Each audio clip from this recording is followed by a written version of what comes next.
Artileri Rusia kembali memukul posisi pasukan Ukraina di Zaporozhye. Rekamannya ramai beredar di Telegram pada Senin 2 Januari 2023. Dalam keterangan unggahan disebutkan, kelompok angkatan bersenjata Ukraina dipukul langsung oleh artileri Rusia di arah Zaporozhye. Tampak pengintai Rusia dari jarak jauh memantau pergerakan pasukan Zelensky. Tak lama setelah target terdeteksi, artileri segera berdatangan. Ledakan pada gerombolan pasukan Ukraina juga terekam.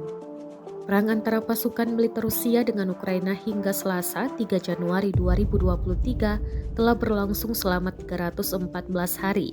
Konflik yang terjadi di antara negara bertetangga itu hingga kini terus berlanjut dan belum terlihat tanda-tanda untuk berakhir.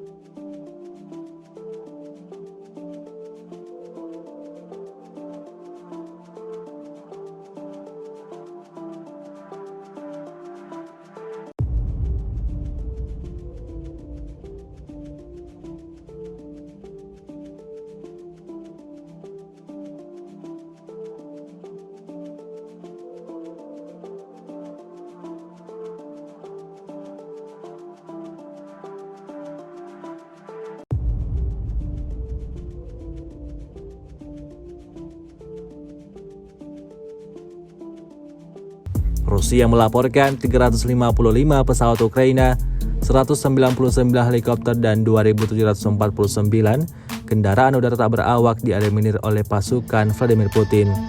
Sementara itu dari kubu Kiev, Kementerian Pertahanan Ukraina melaporkan 720 tentara Rusia dieliminir dalam 24 jam terakhir. Total 107.440 prajurit Rusia meninggal sejak awal konflik hingga hari ke-314.